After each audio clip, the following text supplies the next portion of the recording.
제가 어느 날 보니까 사과값이 올랐잖아요. 그런데 배값이 올라서 예를 들면 그래서 그때 농산장관 얘기는 아마 그 대체 효과 때문에 그렇다. 이게 오르면 이쪽이 수요가 늘어나니까. 제가 그때 물어봤잖아요. 바나나는 왜 오르냐? 바나나는 수입 규제 품목도 아니잖아요, 지금. 그리고 우리나라에 생산하는 것도 아니잖아요. 우리나라의 수요가 확 늘어난다고 공급 물량이 부족하지 않잖아요. 공급량을 얼마든지 늘릴 수 있는 게 바나나인데 바나나 값은 왜 오르냐, 도대체.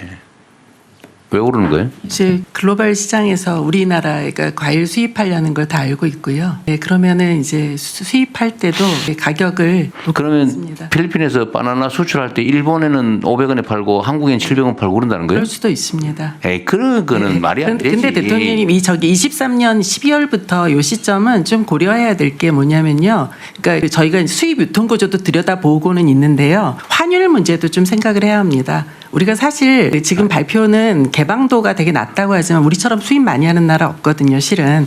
그런데 그 수입을 할 때 영향을 받는 게 환율입니다. 그래서 이때부터 환율 굉장히 높았었거든요. 그러니까 우리가 이때 사과가 그렇다고 이렇게 벌어져요? 예, 그 이때 굉장히 환율 제가 추측하는 이유는 이거는 정확하게 과학적으로 분석되는 건 아닌데 정부 통제 역량의 상실이에요. 정부가 작동하지 않은 측면이 강한 것 같아요. 네, 네. 예를 들면 물가라고 하는 게 사실은 담합 가능성도 높잖아요. 예. 그런데 우리나라의 유통망을 대부분 독과점하고 있지 않아요? 특정 몇 개 가공식품 회사도 그렇고 유통회사도 그렇고 몇 군데서 독점을 하고 있어서 독과점을 하고 있어서 정부가 강력하게 작동을 하면 정부 눈치를 보잖아요. 시장과 정부는 서로 기란 관계 있잖아요. 근데 정부가 안 가져버린다든지 통제를 안 한다고 확신이 든다든지 이러면 마음대로 막 올려버리죠. 독점 과점하고 있으니까. 지금 대한민국이 다른 나라보다 OECD 국가들보다 1.5배가 높다고 하는 거 이거 이해할 수가 없고 그중에 특히 식료품, 생활용품 이 가격만 유난히 또 높아요. 그거 이상하죠. 왜 식품만 이렇게 높냐?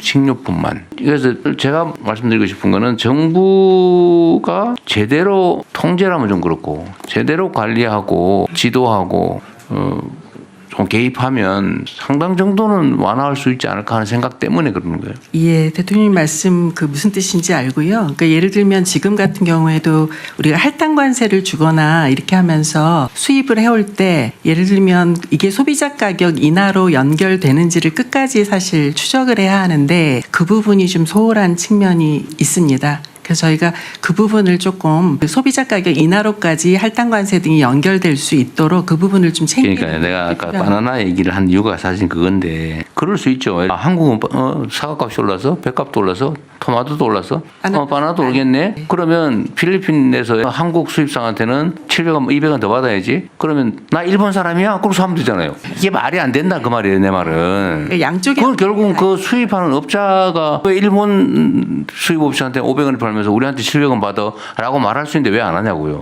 그 말이 되냐고 그게. 이게 결국은 약간의 담합 요소가 있지 않냐 싶은 거예요, 제가 보기에는. 이게 최근에 식품 가격이 한꺼번에 많이 올랐잖아요. 네. 그래서 그때 단속 해본다고 그러고 막 했는데 잠깐 할인 행사를 하더라고 보니까.